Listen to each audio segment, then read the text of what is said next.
Good evening. Welcome to Blaine's Escape Corner. It's a little louder than normal. Hopefully the 3D print actually finishes in the next 5 minutes, so it won't be yelling at us all evening. Good to be back. I enjoyed Friday off. We also had the International District's food walk.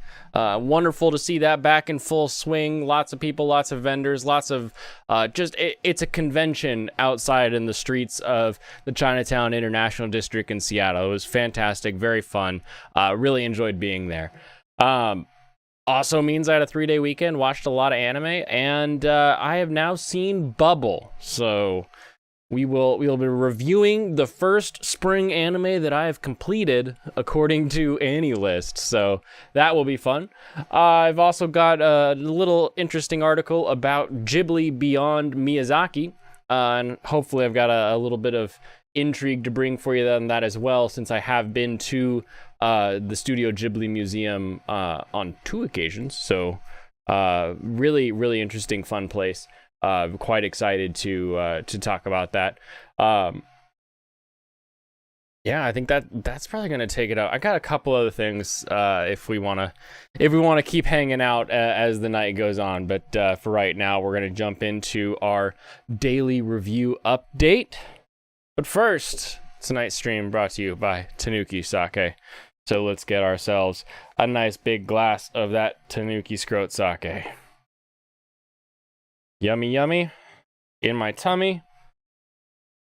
Everybody loves Tanuki. That's the jingle. The official jingle. Yummy, yummy in my tummy. Everybody loves Tanuki. Kanpai. Oh, and yes, I do have a fresh, clean haircut, so my hair in all of my graphics no longer really matches the hair that you're going to see on stream.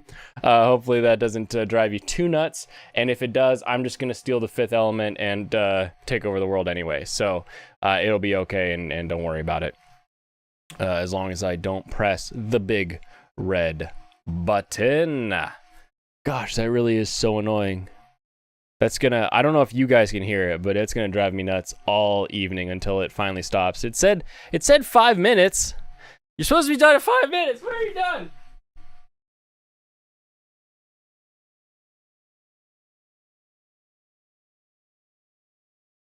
Oh, now it says 3 minutes. We'll see if I can ignore it for 3 minutes. I feel like Amber Heard, people walking in and out of doors.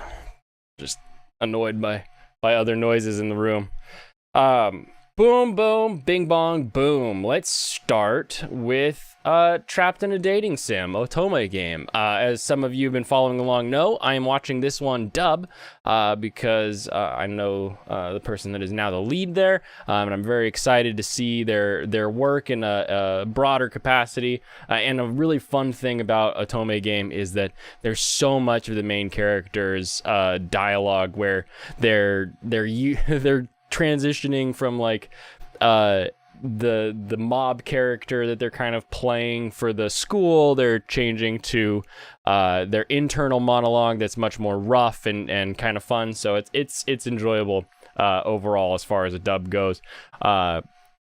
It's such a goofy game. It's really reminding me of like Raffion and some of the older some of those early 2000s shows where they were just throwing shit at the wall to see like what sticked. Like you just had we'll have mechs and it'll be high school and it'll be, it's got a lot of that same flair, that same flavor. So quite enjoying that show. Excited to see where it goes. I am an episode or 2 behind just because I am watching it on the dub. However, I think it's important that when you find a dub you like, you should watch it. Don't get bogged down in subs versus dubs. Watch one, watch the other, decide for yourself which character has the better voice, who you connect with more, or if you can actually wait, because that's a big part of the problem most of the time. Not everything is Space Dandy where we can watch it in English before the Japanese even comes out. So I am definitely watching that one dub. I am enjoying it. Excited to see where it goes, and want to continue that. Spy Cross Family. Continuing to be a silly little fun sitcom-y, rom-com, found family. It's funny because it's a spy and an assassin, and they're sort of playing into the whole what if X character archetype had to be in a normal situation, and you're finding them, we have all the memes now of changing clothes immediately without anybody noticing while you're outside, because you planned ahead. Like they're really giving you Aizen from Bleach vibes with the, well, I planned ahead for this, so of course it worked out. And it's quite good there. We saw some interesting emotion coming from Lloyd. Very, very good to see. I'm excited. We saw as the audience that they did well, and I'm excited to see how that trickles down. Obviously, we have to keep the story moving along, so it has to work out in the end, and I'm excited to see how it does work out, because this show overall is all about how the characters do something, right? Or which of the characters is going to make it work out, or make something happen. Is Lloyd going to use his super spy skills and get them information that's going to make the scene work, or is Yor going to use her super combat assassin skills to make sure that nothing happens, or will Anya hear something in somebody's brain that's going to make it so that everything works out overall? So quite enjoying it. I like that they have some form of mystery going in that sense. In the heart of Kunoichi Tsubaki, we have the backstory. People, specifically ninjas, as it would seem, were falling in love so much that they stopped being ninjas. Why they didn't just become super strong ninja families, I don't quite understand, because I feel like a lot of historical anime that I've seen, throughout your 90s and before, you would have, like, this is the ninja family, and so you'd have men and women, and the whole clan basically would create this. We even see this in the ninjas in Demon Slayer, right? They've got a clan that they've built from the family. So it's a little contrived in that idea of, well, we are going to elope, get married, and never ninja again, even though we've spent everything up to puberty being ninja. And it feels like a weird sort of, it's just very, very contrived as far as a reason goes. I hope there's something more to it, in like, I don't know, the families just started getting weak because they didn't need to fight, or something about what they were fighting. They agreed that it was better not to fight it. I want a little bit more there. I don't know that we're gonna get it, but we at least have that part of the story, and now we know that Tsubaki knows, and now Tsubaki is having to contend with this idea of loving men when she's never seen a man. So is she in love with men, the idea of men? What is it that her heart is actually pounding for? So we're having some fun with that story. Love After World Domination continues, absolutely continues to steamroll as the romantic comedy of the season. It is so great. We introduce Pink Ranger as a potential love interest. We introduce the fact that Decimi feels jealousy, but also understands that there's no reason to be jealous, but fights anyway. And there's just something very real to that battle that they have, where she's like, I'm punching because I'm mad that I felt that way, and it's just very really good. I really love the way they're portraying their relationship, and how everybody knows that Fudo doesn't have a girlfriend who isn't Decimi. Like, it's the only person who he could fall in love with, period, because he's such a blockhead when it comes to so much of that. But he's such a lovable lunk as far as all that's concerned. So really, really quite enjoying that one. it's fun to bring in other characters to unveil the secret. And the big reveal for me was Desami's a high schooler, because we knew Fudo was a high schooler, but we've all seen that, like, that high schooler who you're like, you're 30, you're just like, this guy's jacked and he's like 8 feet tall, because guys will just like explode in their like junior year or their sophomore year, and just suddenly they're men, and it's just like, okay, I guess. But it was interesting to see Desami, who's on the bad guy team, having that same high school background where it's like, oh, she's a high school girl by day and fierce. We don't really know if they're evil yet, but the evil organization. Why does she fight for them? So we've got some more questions coming up from what we're seeing through the backstories there, and I'm excited to see if we dive into their sort of motivation, because I think we can all agree Fudo is like, yeah, I'm strong. I like getting stronger, and if my strong punch can help people, then we're good to go. A little bit more of a question as to why Desami would be the Shinigami Hime, the Reaper Princess. So excited to dive into a little bit deeper story as far as that goes. Couple of cuckoos, as I've been corrected. It's not a couple of cuckoos, like I originally thought, because couple and cuckoo have that sort of ka sound that I just associated with each other, but no, it is couple of cuckoos, as I've been told, introducing each other. We're getting a feel for that. Let's get more into the emotional side of things. Let's build that bond that was missing. Let us know that even though in the first episode she seemed kind of like a cold, conniving bitch, that our main girl is, she really does want to know, like, about her parents and who her parents really are, and where she really came from. And the little sister having that moment of, just saying One-san, like big sis, and putting the chopsticks in the family chopstick cup. It was really touching. It was like a really nice way to come together. And they did well at starting out with the incredulity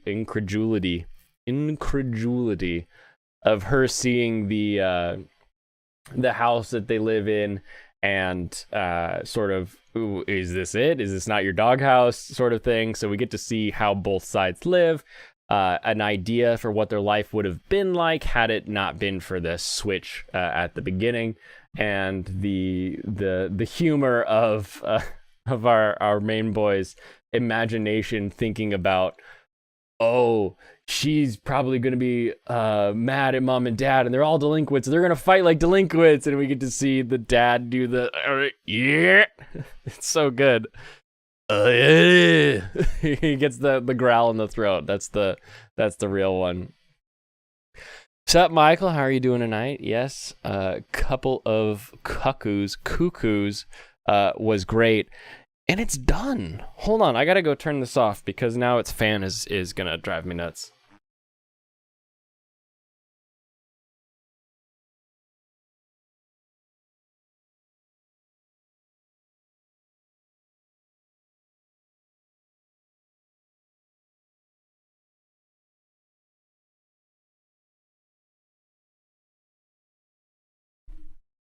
Oh, great. Well, 2/3 of that printed well, so yay me. Now I gotta go reprint that other one. So God, I hate that 3D printing isn't like there yet. I hate that it's still in that, like, if you're not making sure everything's right, everything's gonna fall apart. Your temperature setting means that you weren't able to go to. It's just so annoying. So annoying. So far I talked about Dub episode 3 on Otome game. Quite enjoying it. I think it's a great role to have be your breakout role as a lead, because you've got so much airtime that you can really, with the monologue, the straight dialogue, and then sort of the goofy one-off lines, it's a good way to really showcase your vocal talent.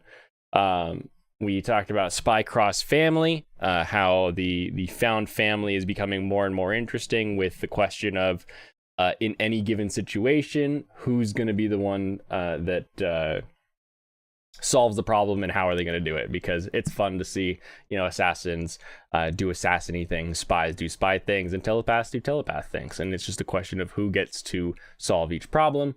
Kunoichi Tsubaki continues to be fun and interesting. I want a little more meat to the reason why men and women are no longer together, because I think We No Longer Be Ninjas is kind of half-baked. We talked Love After World Domination, continuing to love that. Everything about it, fantastic and great. I want to know why Desumi is the Shinigami Hime. And then Cuckoo's, just good overall.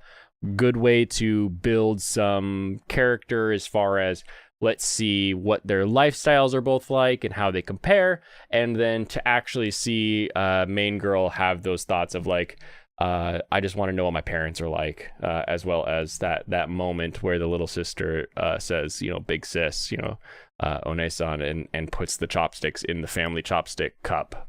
Really, really good moments to build this idea of family, as far as like, we've got love and togetherness, and the fact that her dad saw right through their lie was just that classic Papa line, and of course, everybody's in a house together, so we're excited to see some Kanojo x Kanojo future episodes coming. Girlfriend.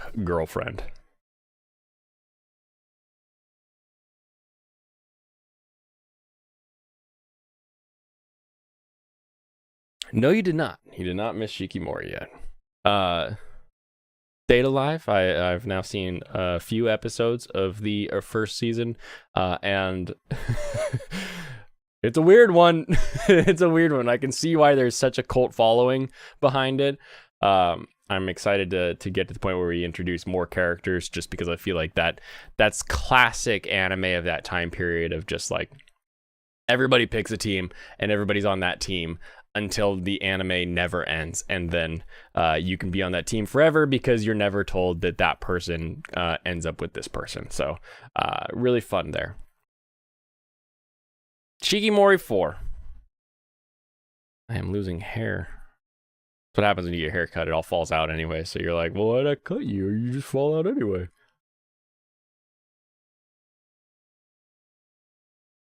Shikimori 4. The episode where they go get stuff and talk about how they met Shikimori, and it's just so much more boring when Shikimori and Izumi are on screen. I think that this main athletic girl, if she was like the main character and like Shikimori was the one that she was like interested in, and that was the entire storyline, was this budding romance there, boom, you've got a pretty good show where you've got a girl who on the surface looks really cute and sweet and beautiful, but is able to really slam down. Oh, we finally have 10 months, probably a lot less. Yeah, definitely. We've got an idea at least finally. But a show where you've got someone who's really cute, but also like gets serious and is able to dominate in sports and physical and cool activities, and someone who that's their entire life is being the cool tomboy. It would be a very interesting show to watch, because then you have someone who embraces that role entirely, and someone else who sort of walks this line of, I'm cute when you look at me, but I'm serious when we play games, and that could be an interesting way of sort of moving through the show. The friend just wanting to get the homework done was probably the best part, because even if you're not that person in the group, everybody's been there when you're like, come, we just need to finish this, like we got to get this done. Let's not worry about this too much. We also had Izumi complimenting the abs of a swimsuit poster, which was odd. I felt like that was a weird touch, the idea just to make Shikimori jealous so that she goes and looks at swimsuits, and then we can talk about how Shikimori doesn't want to lose. It's a very considering the guy's like entire life is bad luck. I feel like the poster should have fallen on him and like cut him or something. Like, you know, it's at some point his bad luck should have picked up. I feel like we didn't really see a lot of that in this episode, outside of he's bad at being in the sun, but so is Hachimitsu. So like, what's the difference there? If neither of them can be in the sun, then who cares? And we've got an episode in a show called Shikimori is Not Just a Cutie, where the most interesting character is one of the best friends, or both the best friends, really. Like, you know, one we connect with, where we say, you know, I get it. I want to just get this assignment over with so we can enjoy, you know, our planning or whatever. And then Nekozaki, the other friend. And yes, I did just click that so I could actually read it and remember, because I don't remember any of their names outside of Shikimori. But she's an interesting character because she embodies that cool factor all the time and doesn't have that like cute overtones, and it seems like such a more interesting group of people around him. And I think I said this episode 1. I think I said episode 1 I was more interested in their friends, and if you look at my original tweet for waifu of the season prediction, I put Hachimitsu above Shikimori. Because I think she's going to have a little bit of that kudere charm.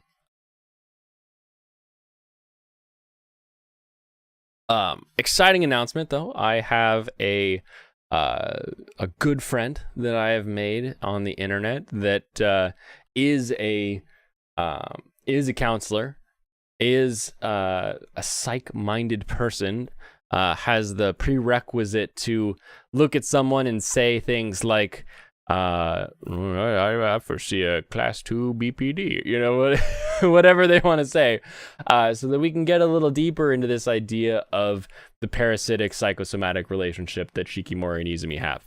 And they will be joining me tomorrow. They will, I told them I'd probably be ready to talk at 7:30, but maybe we talk earlier just because,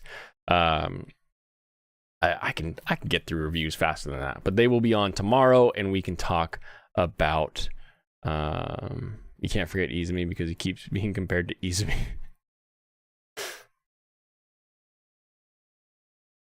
I just don't get it. I just don't understand it. I don't understand the thing I don't understand is how this show isn't just some random trash romance. Like it doesn't feel like it's doing anything unique. It doesn't feel like it's doing anything different. It doesn't feel like they've got a fun relationship. And the fact that so many people have this, like, we're at episode 4, right? So episode 4 means you've made it past the 3-episode rule. You've said, I'm going to watch this show. I'm excited for this show. We're going to watch this show. This is the show for me.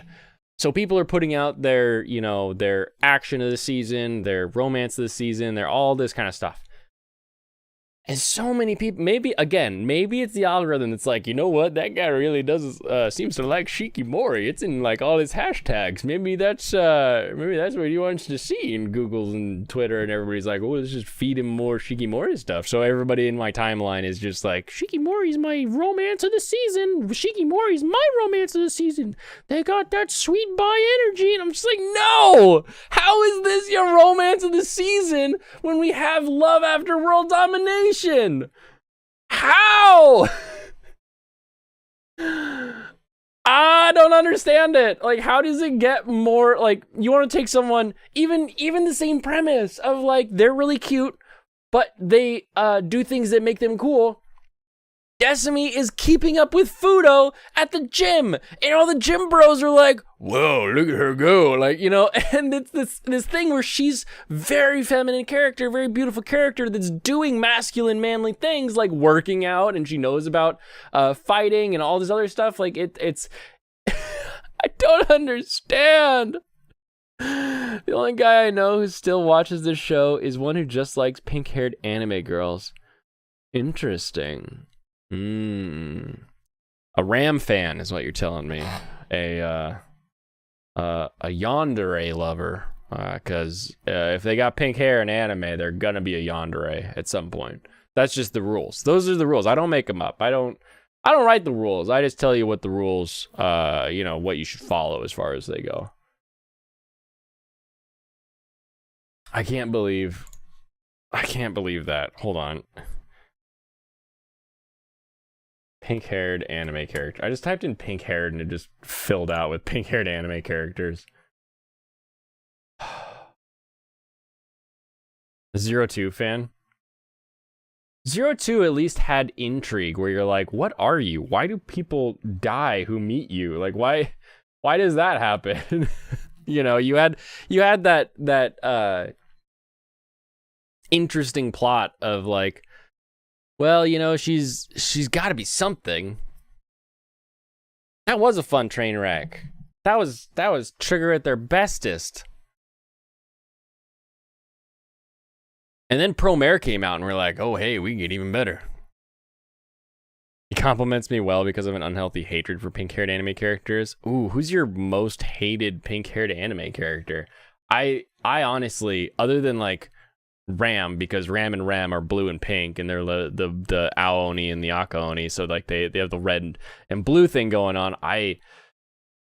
The yandere, it's hard for me to even like remember specifically pink-haired characters. Girls Bravo, she was pink. Pink-haired anime waifu. Because there's always like one in a season. I mean, 02, yeah.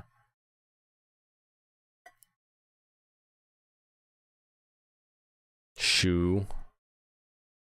They I don't know.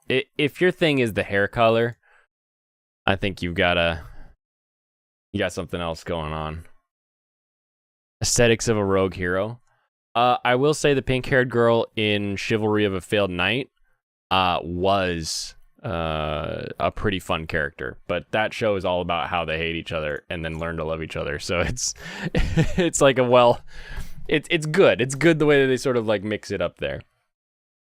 And you know how I know this latest episode of Shikimori was not about Shikimori and all about her friend, and that was the main focus, and that's what made it like actually interesting, was like, oh, we get to learn more about these side characters who seem way more interesting than you, the person who's just perfect at things but can't do things, but wants to be cute, and you, Ding Dong, who gets burnt in the sun. Look, Hachimitsu gets burnt. Let's learn more about her. Oh, Neko, what's her face, is also very popular sporty, so let's learn about her. Like Izunaga, what the hell is his name? I forget. These characters, I don't remember their names because we haven't spent enough time with them, but like I want to learn more about them. Like he's studious, he wants to get the work done. Let's just finish up so we can be done with this. And there's just no articles on it. There's nobody talking about it. Louis Kemner has not come out with an article stating, you know, the best part of Shikimori is the friend group she surrounded herself with. Like there, I just wrote his next article. Write that article, Louis, and we'll continue your character arc. Gosh, I hope he watches this show. I hope in some weird way he's one of like the 20 people or so that will finish one of my streams throughout the week. Just so that he can get that idea, because I want to hear it. I want to hear him continue this idea of like, Shikimori's not even the best character in her own anime. Overshadowed by Neko, what's her face? We see what it's really like to be a sporty girl in a man's world. Like, come on, Louis Kemner, I believe in you. Oh, I hope that happens. That would make me so happy if he come around. Oh my goodness.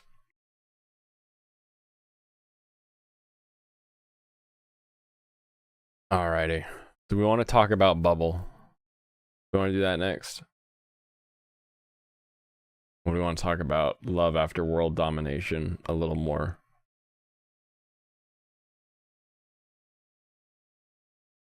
Let's talk about Love After World Domination a little bit more. And then we'll get into Bubble. Because it may surprise you, I've got more to say about Love After World Domination than I think I do about Bubble. Let's just read this one because it made me happy to see someone actually writing a potentially, I haven't finished it, but a potentially good thing about the show that I'm in love with this season. That is, and like, that's my cosplay this next year. I'm gonna make that helmet, that watch. That's what we're doing. We're gonna be Fudo. It's gonna be amazing. So Love After World Domination is a love letter to Super Sentai and Power Rangers. Wouldn't it be a love letter to fans of that series? Come on, don't make me correct you as soon as we start this. This romantic comedy parodies the world's most popular color-coded heroes by setting up a couple made of Red Ranger and the femme fatale villainess. You called it about the Pink Lemonade Ranger? Yeah. I like that they physically fought. I thought that made me really happy that they didn't just play it as like an argument where they're like, I read early parts of the manga, Love After World Domination, really liked it, and very interested in the show. It's so good. It's so good. The fact that the acronym is LAUD is the best. It wasn't hard to do though, so I don't know why I'm bragging. Because the other female was Big Sis, so the other female had to be Little Sis, who wanted to keep up and have a romantic. I don't know how far you got in the manga, or if that lines up with like where we are as far as the anime goes. But so far, this story is everything. This is, to me, this is the couple that is gonna be number 2 on the end of the year list. We're gonna have Gojo and Marin, then we're gonna have Fudo and Decimi. Like this is the couple where each of them have their goals, they have their aspirations, they have the skills and the powers, and they're working hard to be better, do something, make the world a different place. And then they're finding love in that, and that is what makes it a good relationship that's getting built. And I am all for it. I am loving this show. And they should have written Rita Repulsa in this line, because this is just hot Rita Repulsa. That's all she is. So far, at least. We don't know. We don't know if she was uncovered on the moon or not. For many years, the long-standing Super Sentai franchise and its spiritual cousin Power Rangers have inspired viewers of all ages. Countless children have grown up with the high-flying action of mass squads taking on vile monstrosities and sinister villains. Power Rangers really is one of the most interesting localization stories I think that there is, with how the localization changed everything, but also created a phenomena that has then echoed back on the original itself. As such, it only makes sense that alongside the jam-packed spring 2022 anime season, there would be a series that pays homage to legendary tokusatsu task forces. But while it may make its inspiration clear, Love After World Domination shakes up the plot by centering its storyline on the wholesome romance between its Red Ranger and villainous protagonists. I don't know that you should plural that, but I guess we can. I do have to say that the last season, Miss Kururitsu, where you actually get to be a part of the bad guys making the monsters, very fun point of view on the Super Sentai Tokusatsu style. I'm enjoying all of these shows that are coming out, and I want more of it, because it's such a simple premise, right? We've got heroes of justice with some sort of magical transformation ability, and then we have people who want to stop them for whatever reason. And I think there's a lot to explore there. I hope we keep doing it. Love After World Domination takes place in a similar world to that in any Super Sentai series. Resembling standard modern society, civilization is plagued by the schemes of the secret society Gecko, an organization bent on world domination. The sole force capable of foiling their conspiracies are the 5 young members of the Freezing Sentai Gelato 5. We've got 2 young members. I don't know if the other 2 are that young, necessarily. Plus, Grandpa runs the whole thing. However, the 2 parties may duke it out in public. Unbeknownst to anyone else, their respective leaders have actually fallen in love. Not really a leader, though, just like a part of the team, I guess. Because the leader of Gecko is like that big weird guy. Gelato Red, also known as the fitness-obsessed Fudo Aikawa, is a young man secretly in a relationship with the fierce Reaper Princess Decimi Magahara, Shinigami Hime. Despite her vicious presentation in her private life, In her private life, Destiny is actually a young woman who spends much of her time on social media and loves fashionably cute things. Again, weirdest thing about this latest episode was that whole she's straight up a high school girl who just does high school girl things. Very, very interesting, very, very odd, I feel. Oh, and we just blopped all the viewers. What a and then they're back. YouTube is so weird. He's so weird with the way they track all this stuff. Due to the nature of their dynamic, the two often have to sneak on their dates on the sidelines while their teammates fight each other. This leads to many adorable antics, especially since neither Fudo nor Decimi are particularly knowledgeable when it comes to love. Yet while World Domination's don't just say World Domination, main focus may be the couple's burgeoning flirtation, it also spends much of its time showing affection for the genre that served as its inspiration. As with any self-respecting costume crusaders, Gelato 5 bursts on the scene with flashy transformation sequences and dramatic quirky poses. Meanwhile, Gecko's army is made up of carbon copies of menacing uniformed lackeys, accompanied by appropriately themed evil supervisor or looming brutes. I wish we had more evil supervisors. I feel like just having that bear every time is getting kind of boring. Oh.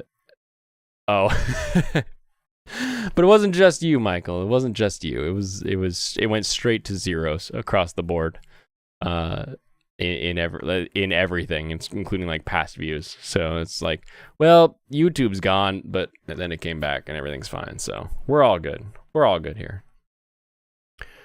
I love it. I love how they're using animation to make something that was already super cartoony just even more cartoony. The fact that he's like the scent of victory or the scent of peace, strawberry is just so hilarious as far as this whole thing is concerned. These electrifying stunts and chic designs do not go unnoticed by the public at large either, as random children frequently gather to watch the showdowns between the sides, acting as stand-ins for viewers who may have felt the same way when watching their favorite Rangers. It is pretty funny that they're so public with everything too. Love After World Domination gives careful detail not just to the fighting squad's suited forms, each of which is based on ice cream flavors, but also to their civilian selves and personalities. Although Fudo and Pink Ranger, their school uniform is the most boring thing I've ever seen. Like, who has pine green? Like, where do they go? The School of Tanqueray? Like, it's just it's so stupid. It's like, well, we're in the green suit school, I guess. Look at my green suit and my green striped tie. Yeah, I guess anime just does that sometimes. This is similar to Super Sentai and Power Rangers, spending considerable time showing off the lives of their heroes, both in and out of the action. Though they may each carry a degree of played-out archetypes, their simplicity makes them easy for viewers to gravitate towards. See, that's true. Just being a stereotype is sometimes easy for people to get a hold of. They're like, yeah, bulky high school boy. I know what this guy's all about and like. Likewise, several scenes are devoted to developing the members of the evil organization Gekko. This holds true to the way many fans of similar shows watch them for the interesting takes on their villains, just as much as their leads. Regarding Destiny's guise as the Reaper Princess, the anime does tend to lean fairly heavily into fan service. Why is this? There's always a link. My dress-up drawing's pervasive fan service undermines its positive message? Really? I thought the fan service accentuated it so you could feel, because like fan service is supposed to make you feel what the characters are feeling in a way, right? Like well done fan service, at least. It's like it shows you a little booba and you're like, oh, that's a booba, and then you know what Gojo is feeling because he's thinking, oh, that's a booba, and you know you can build off that, you can use that, you can make someone feel uncomfortable or aroused or anything like this in that way. So it's just, people are stupid. Accept the fan service. Let it be fan servicey. It's okay. It's okay. We've all seen someone in a bikini at the beach. Maybe you've seen someone in their underwear. Maybe you've seen someone naked. It's okay. It's okay if our stories do the same. It's okay. You're gonna live. They're gonna use steam or lights or darkness or bubbles to censor all of the nudity, so you're not going to have to worry that your children are seeing a nipple, because that's the worst thing that we could show them, apparently. But it is okay if we have a little fan service in our show. But its exceedingly overt nature makes it come across as a sort of parody, since many tokusatsu series often place their female villains in comparably scant outfits. I mean, she just has that sort of like, they're going with like a dominatrix look, really. You know, it's not like it's that crazy. The dominatrix, like bunny suit, like lingerie thing has been sort of the I'm the evil villainess for probably 100 years. If we're like, when was that outfit invented? 1920, probably 1915. It's probably been 100 years of that outfit being, you know, the bad girl outfit. So I think it's less of a we need to show her butt and more of a let's give her that evil villainous look. Thus far, Love After World Domination has taken a rather episodic approach to its stories, which matches the week-by-week pacing that Super Sentai and Power Rangers typically follow. Even the backdrops that serve as the settings for each episode have largely been mainstays of the genre they're based on. These include populated city squares, open wastelands, and theme parks with live show stages. That said, the most recent episode have hinted at a larger unfolding plot. Yeah, this is what I want to know. As Gecko works toward the creation of their most ferocious monster yet, Desimi and Fudo's relationship may be at risk of discovery among the other members of Gelato 5. I mean, someone's already noticed it. These elements set up a unique situation where the lovers will need to decide whose side they're on if they're properly balanced their relationship with their careers. All of this is more than reason enough for fans of Super Sentai and Power Rangers to flock to this series. Even with its tongue-in-cheek jokes, it's apparent that every jab at the original franchise is done with love. True. Fudo and Desimi possess a romance that is both genuine and wholesome, a rarity in a medium that often plays off the drama surrounding love. Love After World Domination is currently streaming on Playboy Bunny started in the 60s, right? But like, when did the Dom start?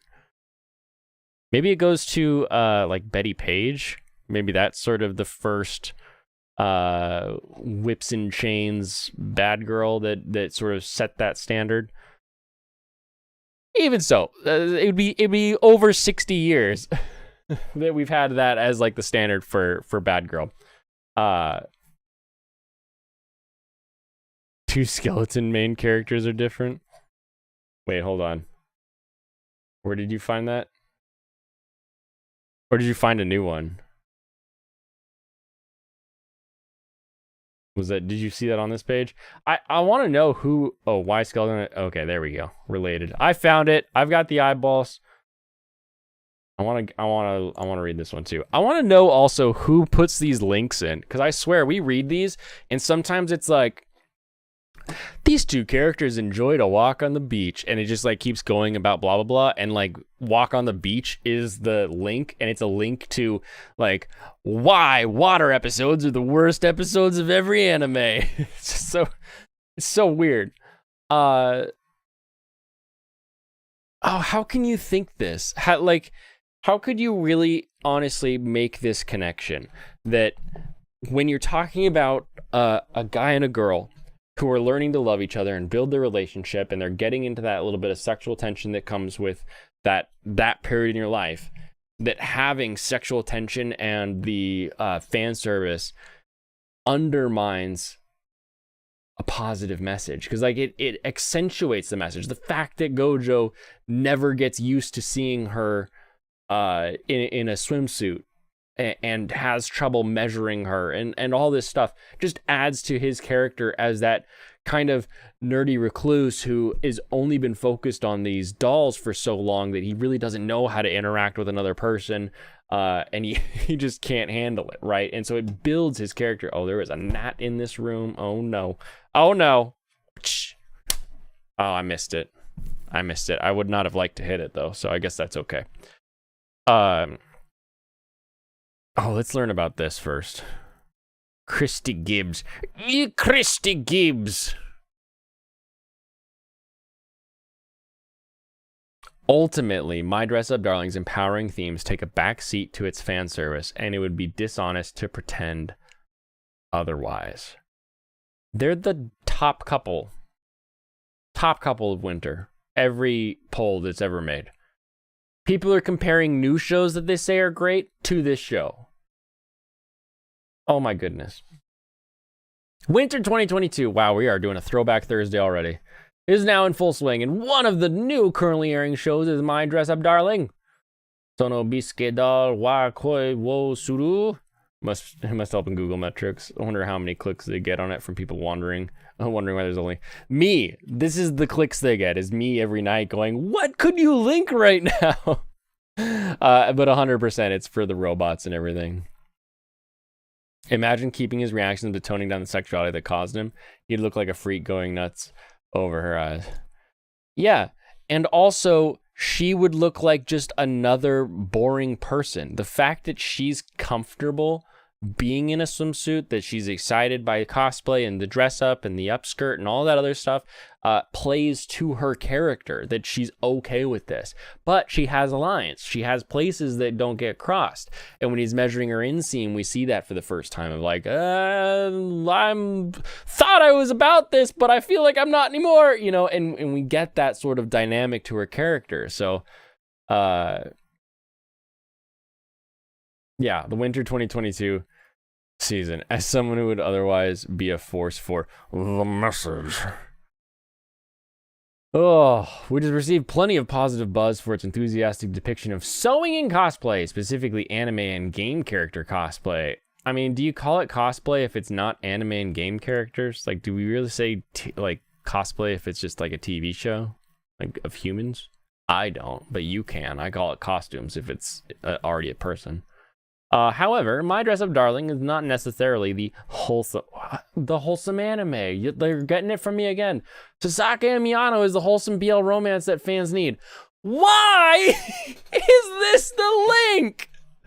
Also, from someone I know who watched this is the most boring anime that's in the BL genre they've ever seen. So how is that your link? Oh my goodness.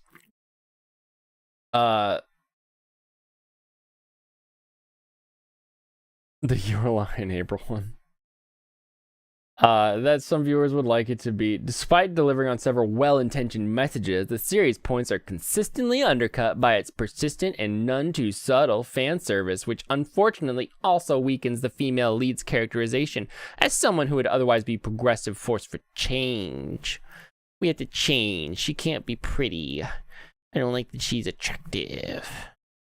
On the surface, My Dress Up Darling sounds like the kind of show that could appeal to a very wide demographic. Based on a popular seinen manga, it follows a first-year high school student, Gojo Wakana, who dreams of being a Hina doll craftsman like his grandfather. However, his love for dolls is something he now keeps to himself after his childhood friend shunned him for liking something that was only for girls that his grandfather did. That's the one problem with Gojo, that his grandfather does a thing, and he likes the thing his grandfather does, and then it's only for girls. The only person you know who makes these things is a dude, is the patriarch of your family. Like, how can you listen to some random chick be like, those are for girls, and you ignore your grandfather's teachings? Just get out of here at that. Like, that, I guess somebody could have that thought, but like, it just doesn't make sense to me. Wakana's peaceful yet lonely life is shaken up when his trendy and popular classmate Kitagawa Marin witnesses his sewing skills and asks him to help make her cosplay outfits. All of which are for characters from racy bishoujo games, a dating sim genre typically aimed at men. That is not a true statement. Did you see this show? The first one was from a bishoujo game. Emotional damage. More fan service, fewer tears. God, what is wrong with people? Why do you need tears? Go watch Your Lie in April if you want to cry. Oh. This all seems rather promising, especially I just caught up to what your comments were saying about that now. This all seems rather promising, especially as both main cast members make abundantly clear the hypocrisy that exists in society. The most obvious point that my dress-up darling stands to make is that if Wakana had been a girl, and possibly more specifically one who was considered pretty or sexy, nobody would have cared about his choice of hobby or dream profession. Grandpa, okay, let's think about this. If he was born a girl, he may not have spent as much time with Grandpa as he did. He may have fallen in love with the dolls. But what if Grandpa's the kind of guy who's like, nah, doll making is an ancient man duty, and you, young Gojo girl, cannot make dolls. That's a totally different story now. Now it's the interest of like, I love this thing and maybe I want to learn to make it, but Grandpa won't let me. And now we've got a completely different story going on. But could have possibly not even been a thing. The only reason he hasn't had a single friend through elementary school or middle school is that he knows all too well that he would be considered weird or disgusting for liking dolls purely because of his gender. No. That's not how any of this works.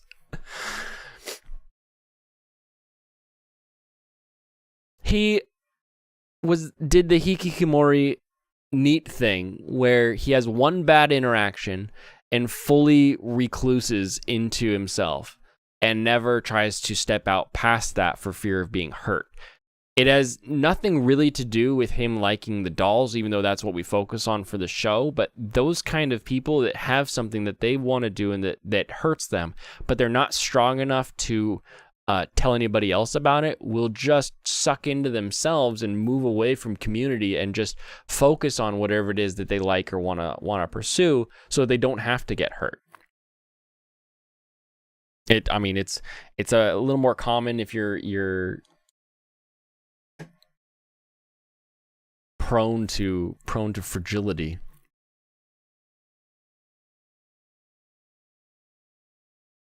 People would think he's weird because he's bad at talking to people well before anyone could learn about his hobbies.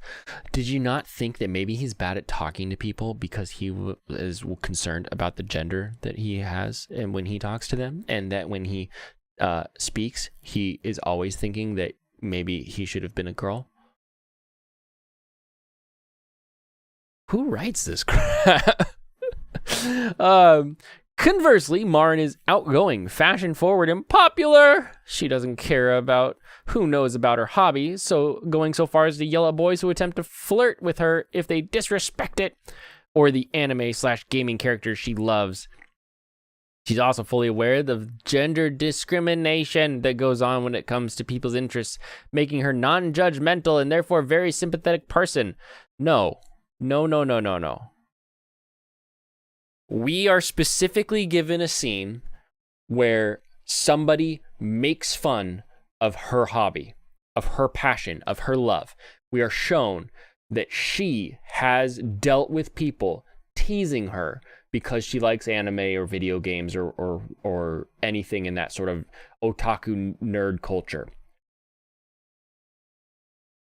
She then sees somebody who clearly has this hobby passion thing that they're interested in because she watches Gojo try to save her, right? As she falls, the doll. And immediately is able to say, this is what that person is like, or likes. I'm going to be kind to it because people aren't kind to me about the things that I like. And I think it may be, these people, he can't talk to people because he focuses on his craft, knows nothing about what other kids his age like. Yeah, he doesn't know anything about kids and interaction because he's never talked to other people. But it has nothing to do with gender discrimination, and it has everything to do with kids are mean. And the problem is that I think the people writing this article that are coming up with thoughts like this, that are tweeting like this, don't have to worry about someone not liking their thing, which is great when it comes to encouraging and like making sure that people can build a community like this. Like we can come to the escape corner and we can talk about anime. We can talk about what we think about anime. We can be honest with it. Like, I like this one, I don't like this one, this one's dumb, this take is dumb. I like this one, we need to make this one heard more. You know, we can really interact with it like that. But there was a time in my life where I was the weird kid in art class who would draw anime characters. I was the kid who watched Japanese cartoons that the mouth didn't sync up. I was the weirdo who wasn't paying attention to whatever was on Cartoon Network, at the time. Like, they don't have that teasing, that real discrimination against like something you like that someone else says is dumb just because they don't like it or they think it looks one way or the other. It's nothing about specifically gender discrimination in that sense. It's just people who don't like your shit and they want to say that it's dumb to make them feel better about it. And as long as you understand that, you can just say, cool, nice take, brah, and kick him in the balls and walk away. And then, it's all fine till you get called to the principal's office. But it's not everything is about what's in your pants. And we're trying to write about what did this even start as? Fan service. This is supposed to be about fan service. We need to be their supervillains. True. And that's what I'm here for, really. That's the escape corner, is where we come and develop our ideas about how we can tease them for being dumb. Not specific. We don't want to get specific as to why like their exact takes are stupid. Just to say, nah, you're an idiot. You should stop writing. Yeah, you're not very good at that. Oh, I'm glad this wasn't Louis Kemner, because I do want to see Louis make a full turnabout on Shikimori. I can't wait for that. I cannot wait for 8 more weeks, and then we get the finale, and he's like, Shikimori was not at all what it was promised to be in the first episode. I want that. I'm waiting for that article. I'll help you write it. I will help you write it. Hit me up on Twitter. I'll answer my DMs. There's absolutely nothing wrong with Wakano's passion for dolls. And you know what? Probably most of the kids in his high school, if he actually talked about it or showed them or introduced anybody to it, would say the same thing. It's like, well, it's weird that it's dolls, but like, this is an interesting craft. We're in high school and your grandfather taught you to do this? Oh, that's kind of cool. Like that's the conversation you would have if you opened up to people. But the problem was he was fully closed off, not because it was specifically gender issues. She reasons, just as there's nothing wrong with her own passion for pornographic sounding Bishoujo games. And anime. Like, there was only one Bishoujo game that we learned about. Did you only watch the first episode? The only real difference is that because she's beautiful and popular, she isn't ostracized by her peers for it. On the other hand, had Marin been a boy, she would likely be seen as a stereotypical gross otaku, exactly what Wakana fears about himself. Maybe, maybe not.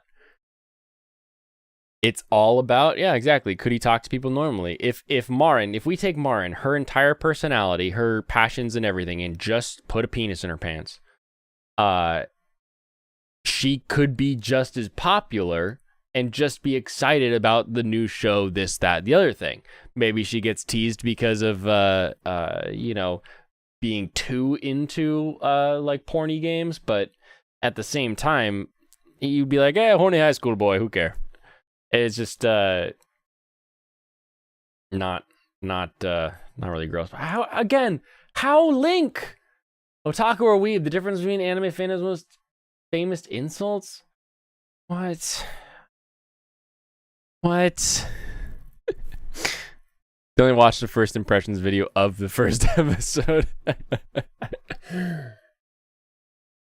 True. We'll find out. We'll find out soon enough.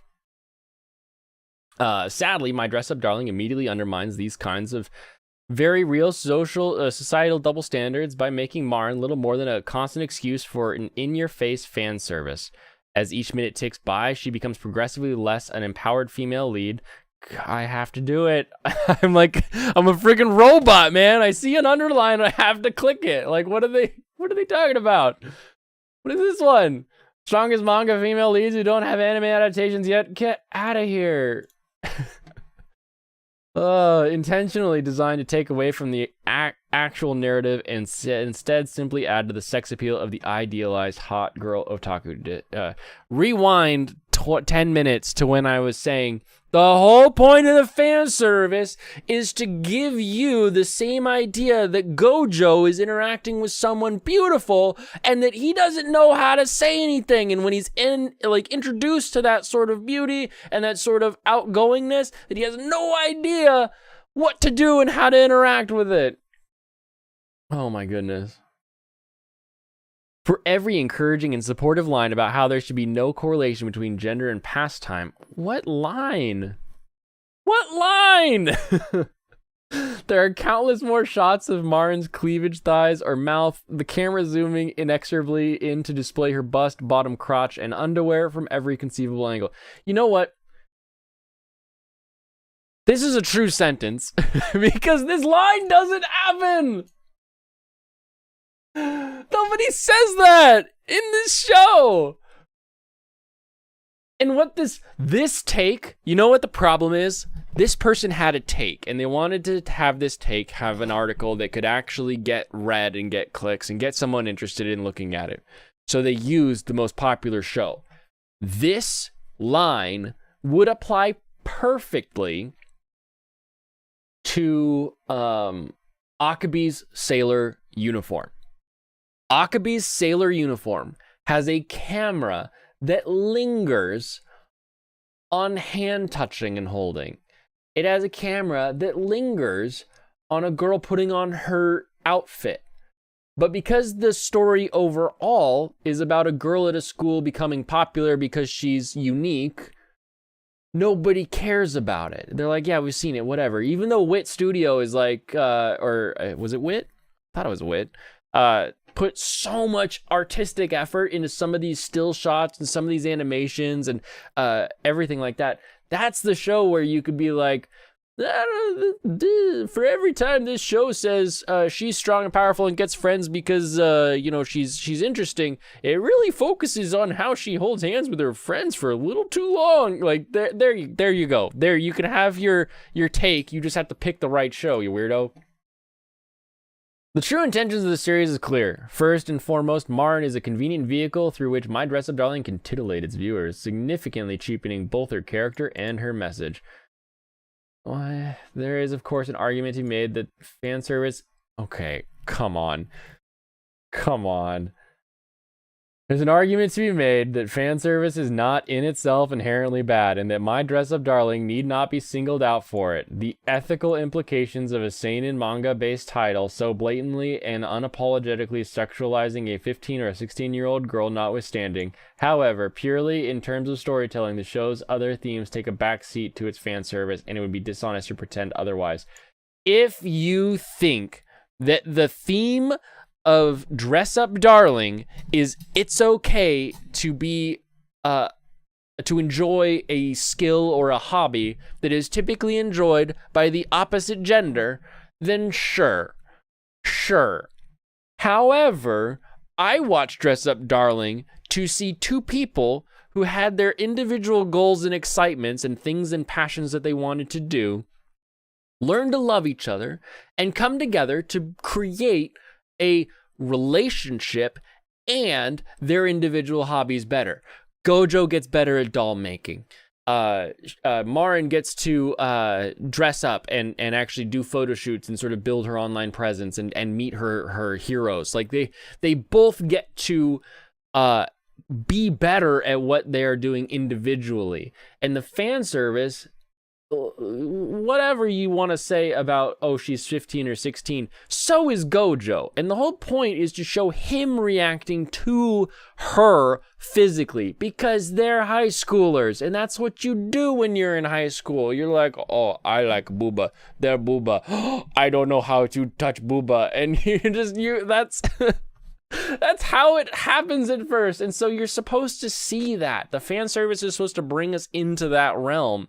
It's not like sure, there we can have a conversation about, are we too liberal with the way that we are sexualizing people that are at high school in the story, but it like that's not this story.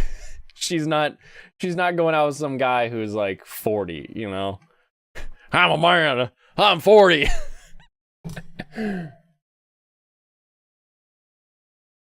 Exactly. It's about two people who have goals and needs that perfectly line up with each other. It's serendipity. They meet each other randomly.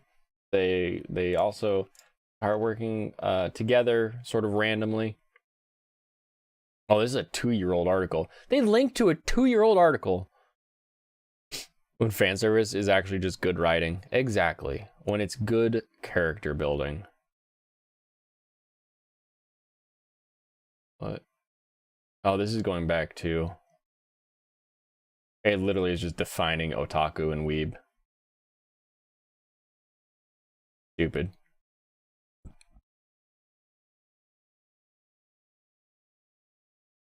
I feel like that article that you picked out, Michael, was silly. Why Skeleton Knight in Another World is vastly different from Overlord. Like, have you watched it? I mean, that's sort of like step one is like, did you watch both shows? Because they're immediately different. Sure, they're both Momorpaga players who managed to get transported into the world they formerly played in. The trope is commonly referred to as an isekai. How is that a link? Is this just gonna be like isekai? Oh, it's just all the articles that are isekai articles. Awesome, great, fantastic. Way to use your links. Oh my goodness. The other problem I think too, with some of that fan service argument is these people didn't really grow up throughout the 2000s in a way that was actually paying attention to anime. And I say paying attention to anime because we all know Louis Kemner watched Pokemon and Dragon Ball Z and then stopped watching anime until a few years ago because of the way their takes are. But anime started out as, what can we do with animation? And so you had some crazy stuff happening through the 80s, especially, where they were like, you know what? I'm going to draw this guy transforming into a monster that then explodes. And then also this girl is going to have really, really terrible things happen to her, but then she's going to turn it around and turn everybody else into crazy organ piles after she skins them. And so you have people just doing some of the craziest thing you can think of. That then bits and pieces of that are what some people would remember of, like, oh, I remember that was like a really sexual thing. And so you get some more stuff like Ninja Scroll, right, and Evangelion that sort of tries to use the sexuality to make you feel not great about watching it. And so you're like, oh, I don't know if this is supposed to be.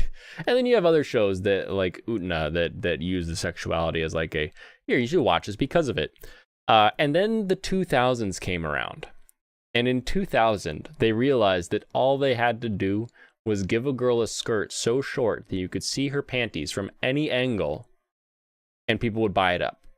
And they'd buy figures of it. And they'd buy posters of it. And they would tattoo it on their asshole. And it would just be fantastic. And everybody would love it. And so all the way through, like, watch any show in the 2000s. Watch... Full Metal Panic, watch Shuffle, watch Love. I guess there was some Love Hina in the 2000s era, so 2000 2009. Like, I'm sort of reviewing sort of what happened in the 2000s, so I can be a little more prepared for this month to talk with Brandon, the anime guy, about it. But like, there were just constant panty shots. For no reason. There was no reason. It would just be like, we're in a room and the wind's blowing. We're in a hall and the wind's blowing. We're at the train station and the wind's blowing. And like, it would just be constant. You would see it all the time. And it was always just there because the main demographic was that shonen guy. And you're like, hey, I want to get this guy's attention. Let's show him some upskirt. Let's show him some panties. Let's have a booby grope. And it was just constant back then. So many 2000s anime were bad. Goddamn, going through and watching all those shows were the days. Yeah, they were, because we were the shonen boys that were like, yeah, I saw a panty, you know? And that was just how the shows were. And then you had a transition where Shuffle was the first harem anime you watched. We're inside a house and the cat turned a fan on. Yeah, exactly. Whatever excuse. And then the cat slashed her top and her bra fell off. Like, it happens. Stuff happens. Whatever. Just constant, right? And then you start to have shows that turn the fan service into plot. They start to realize, okay, I can't just show something off and have it sell anymore. It's sort of like YouTube, right? Like, there was a time where all you had to do to be number one on YouTube was put some tits in your thumbnail and you would get clicks. And it would just, tits made clicks. And that's all you had to do to get your video off the ground, was to do that. And then they changed the way the algorithm works. But in reality, the algorithm is, or in physical shopping, the algorithm is people who buy things. And people that buy things stopped saying, hey, I could watch this show that has a panty shot, or I could just watch porn. You know, they started to realize there were other options out there. The internet was a thing that was growing and becoming more and more prevalent and relevant across the board. And now you get face to face with it no matter what you open up as far as social media apps go. And so they had to get more tactical with it. They couldn't just show off a panty. They couldn't just show off a booba. They had to say, let's make this scene where the main character is really getting flustered by it, where they're really interacting with it. And we saw sort of a transition of people getting more skillful, more tactical with the fan service. But we still called it fan service, even though it wasn't necessarily servicing the fans anymore. It was actually part of the show. It was like Izumi's unlucky ability, but it only affected fan service. Yeah, exactly. You know, the entire point of that ditzy klutz character was just so that they would fall and pull down someone's pants. Like, that was the entire purpose of that character in any show up until now. But now we have shows that are able to utilize the fan service in a way that actually propels the story, builds the character, builds the romance, brings us into the fold of like, this is what they're seeing, you know, because if they say, he looked upon the most beautiful woman he'd ever seen and he felt flustered, and it's just like you know, a weird baggy old drawing of some hag, we're like, what are you talking about? There's something wrong with this guy. But if we see a beautiful picture and we can use, you know, any number of artistic techniques to make something look attractive, you know, more universally, then we're all gonna feel it. We're like, oh yeah, I get it. I see what he's interested in. I'm tracking with this character. You know, we just I like that idea, like tactical fan service. I think it really kind of explains how it worked, because originally the tactic was put it in your show and they'll watch it. Put it in your show and they'll buy all the posters. And you know what? If you sell one of these newfangled DVD box sets, you may get another poster, the insert on the DVD that has even less clothing, you know? And then it worked. And then they had to get more strategic, more tactical, say, let's actually make it part of the show. And I think the internet is the cause for that we had the ability to go see whatever we wanted. And so they had to get really specific with making what they were doing interesting. And because if what they were doing wasn't interesting, we wouldn't watch it, because who cares if something's not interesting?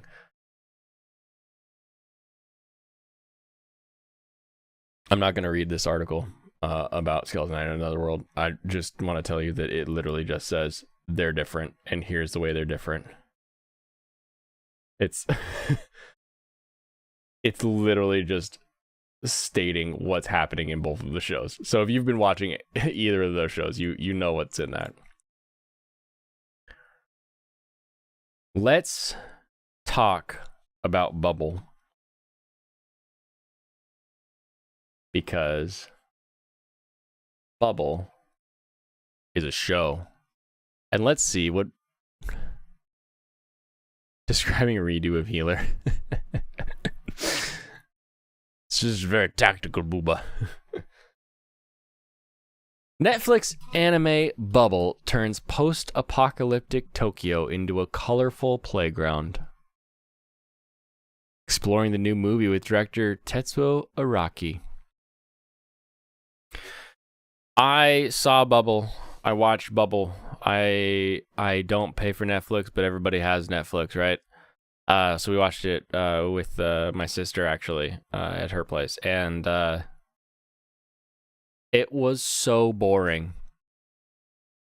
It was ridiculously boring.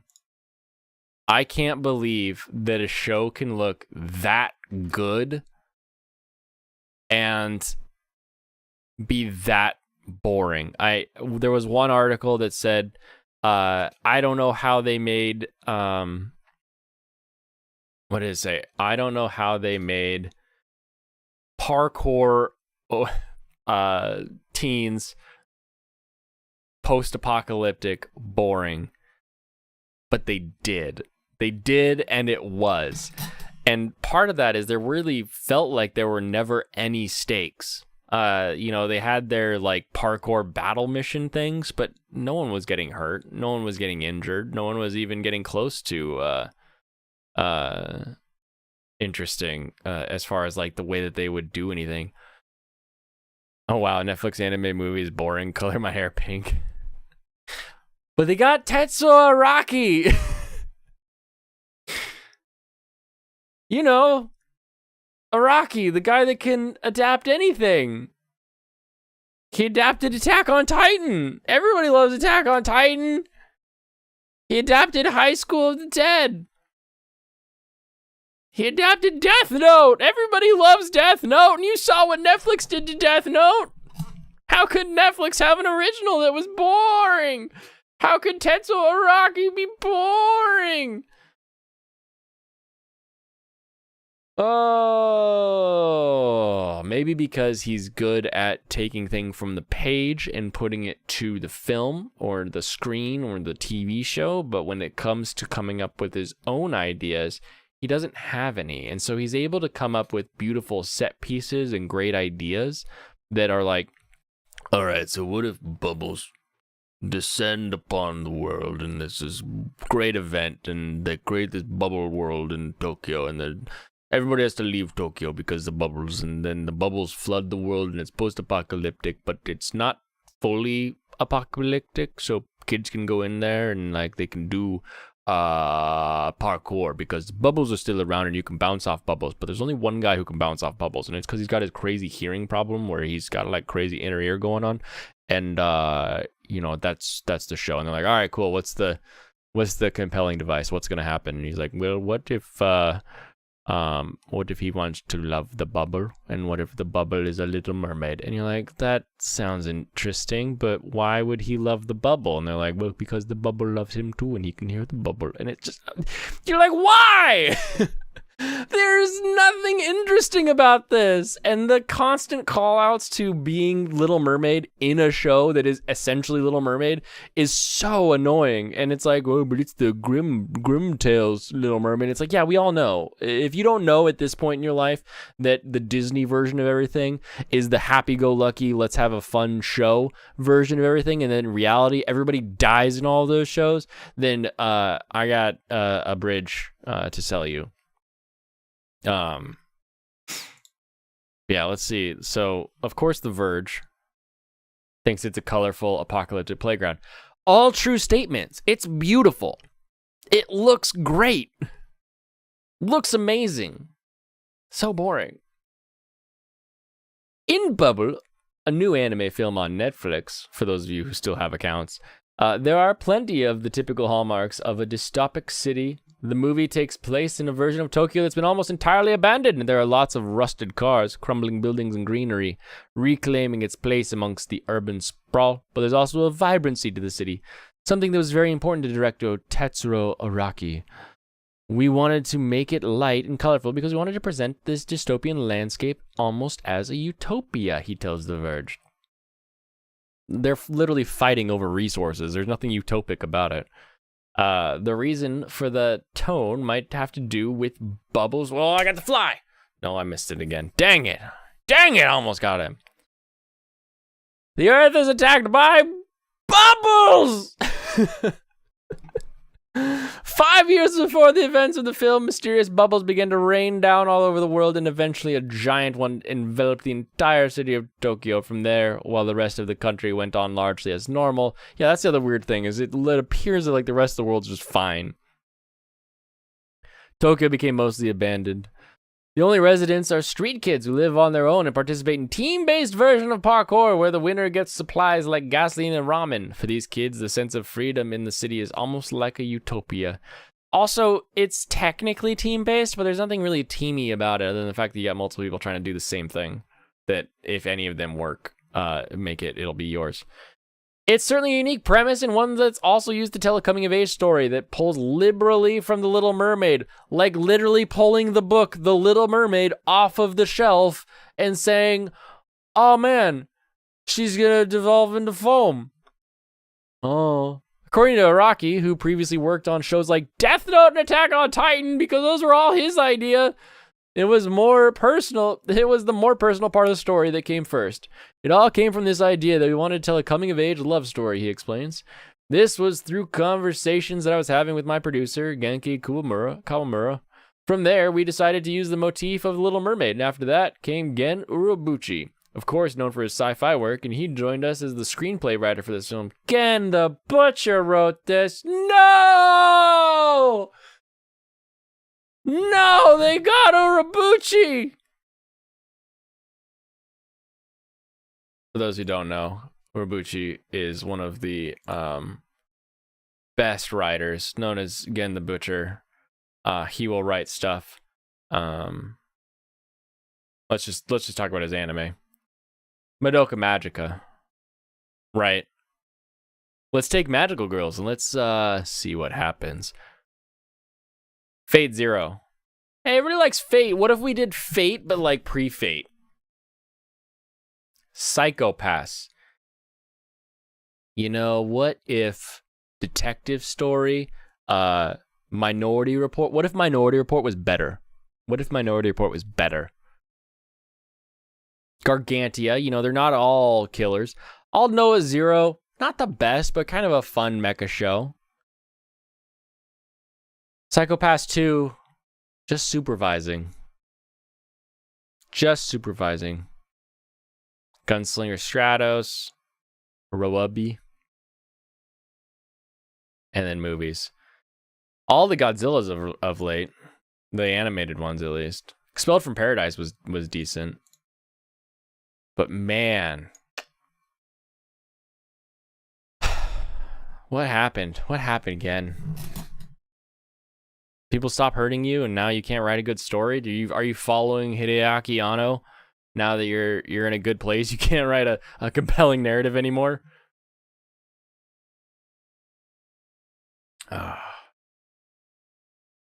He joined us as the screenplay writer for this film. It was through him that we ultimately arrived that it would be about Babos. Tokyo is a city that has been depicted and reimagined many times in pop culture, often in post-apocalyptic scenarios, Araki says. This ubiquity actually helped with crafting Bubbles' unique vision. The film's version of the city is partially underwater, and there are also areas where gravity has been distorted, which in addition to looking cool, helps make the parkour sequences more exciting. But why does it happen? We never really learn. Tokyo is a city that is so familiar to us that it's easy to create this impactful backdrop because we're showing it in a different way. It's a sunken city now. Almost like Tokyo sinks? It's just so grotesquely different from the Tokyo that we're used to. Challenge, he says, was making sure everyone stayed on track with that vision. I had to be very meticulous in directing it because whatever they would produce, people would tend to lean towards darkness, he explains. So I had to remind all of my people, listen, this has to be a utopia that we're depicting here. Time and time again, I would have to remind them. Maybe it would have been better if there was some darkness to it, though. Like, all happy all the time really undermines the idea that there's anything that bad that could happen in this bubble show. Like, I never once felt the bubbles were gonna rise up and conquer again. The team also had to face the unique circumstances of creating a largely abandoned version of a major real-world city during a time when streets were empty due to the pandemic. It was a similar challenge faced by the creators of the game Ghostwire Tokyo. Though the idea for the film predated the pandemic, it still had an impact on the creative process. It was almost like reality was catching up with what we were depicting in the film, producer Genki Kawamura tells Verge. The streets were closing down. Japan did host the Tokyo Olympics, where they tried to shield the games from the effect of the pandemic by creating a sort of bubble system. This is a very sci-fi film, but the strangeness of reality helped ground it in reality. Strangeness of reality helped ground it in reality? I'm going to call it a translation error. Bubble ultimately introduces a very particular twist, which I won't spoil here, that ties together all of its seemingly disparate elements, from the love story to the parkour to the bubbles themselves. It's clever and unexpected. What? It's literally in the opening. Even if it took it a while to figure out, it was all wait, what? Hold on here. It's clever and unexpected, even if it took a while to figure it out. It was all one big, long, meandering exploration, Araki says, of the creative process. That is the story right there! It was all one big, long, meandering exploration. There you go. From the creator himself, that is my review of Bubble. Is that the end of the story? Oh my goodness. All right, I have to tweet this out because this is the...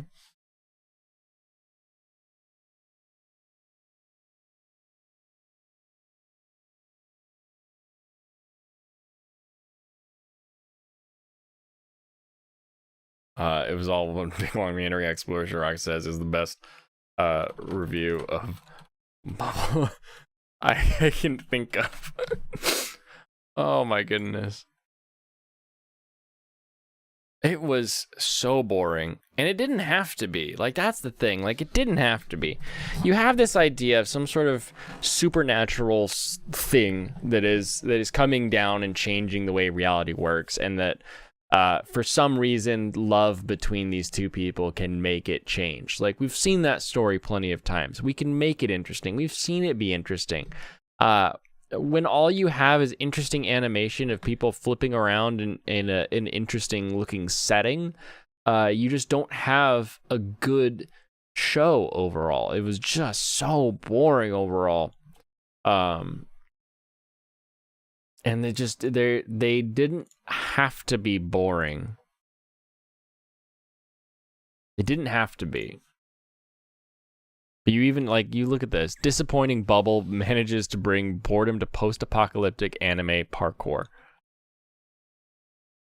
Whatever. Get out of here, cookies. From its tired story. It is, like, she is such an interesting looking character, too. Like, the way that her clothes flip-flop, the way that everything's all mismatched. Like, she's very well designed. Everything about it looks really great. It's gorgeous, like he says. Gen Orobochi, most distinct and engaging voices.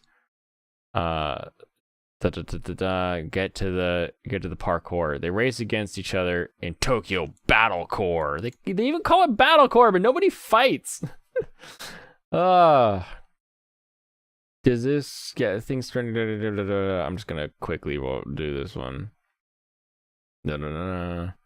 Exist Hibiki's duel.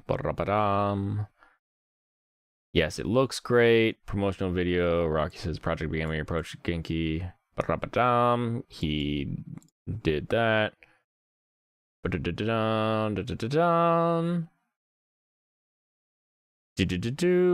No.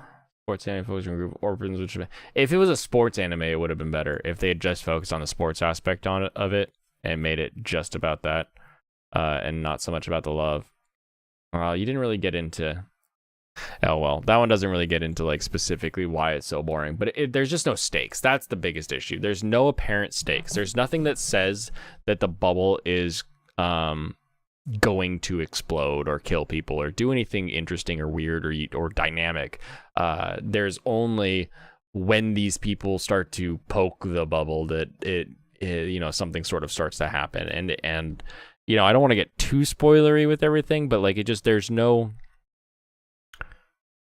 there's no intrigue on the side of like, well, maybe the bubbles are going to do something, because they just don't do anything for the entirety of the movie. Nothing happens with the bubbles other than they float around, and it just is so boring throughout the entire thing. No stakes, no sense of danger, no sense of, well, if we fail, we fail, we die. It's like, okay, so what happened? Like, the world's not going to explode. Why are the bubbles only on Tokyo? Maybe if the bubbles started like collapsing and started like breaking people, or another bubble event, they make this big deal of another bubble event. You're like, what? But the last bubble event, everybody seemed okay. Like, it's so boring. I don't know how you can do something like that and say, oh, this will be an interesting show that I want everybody to be excited for and to watch. But they did, and I don't like it, and you don't have to like it either. I would say save your time. This now, with the way Annie List works, this is my first completed anime of spring 2022, because it's just a movie, and that's how it works. But go ahead and skip it if you haven't seen it. Here's what you need to do. If you have to clean the house and you want to watch something or have something on that looks really nice while you're cleaning the house, and you're just going to be in the room while it's going, or you got something else to do and you want something to be on the screen, put it on. As long as you know The Little Mermaid, you're not going to miss anything as far as plot points go. You'll understand everything that's happening in the show. You're going to know exactly what it's all about, and you're going to be fine. So just put it on while you're doing something else, and it'll be kind of a pretty thing in the background. But if that's not what you need, skip it. There's plenty of other good stuff to watch this season. But with that, I am going to call it a night. Thank you for hanging out in the Escape Corner, where we can talk about anime and how we can build a community around the things that help make us escape. And the way I like to build that community is by criticizing it so that it can be better, so that we can improve, so that we can get good shows. So that Gen Urobuchi can make a show where people's arms explode and their hearts are seen beating on the outside once again. That's what I want. That's the Urobuchi I want. I want Gen the Butcher back. I want to see it. I want him to take his visceral, impactful psychological drama and give me a nice visceral explosion of body parts to go along with it, so that it's more impactful and means something. And Araki, I think you need to stick to adapting other people's work, because when you're involved with the creative process, it was just boring. Sorry. Maybe write a thing about how this makes you feel bad, and that will be more interesting than Bubble. So to you, I hope you improve. For the rest of you, thank you, Michael, for hanging out. Serranos, good to chat with you tonight. Have a wonderful rest of your evening, and kampai.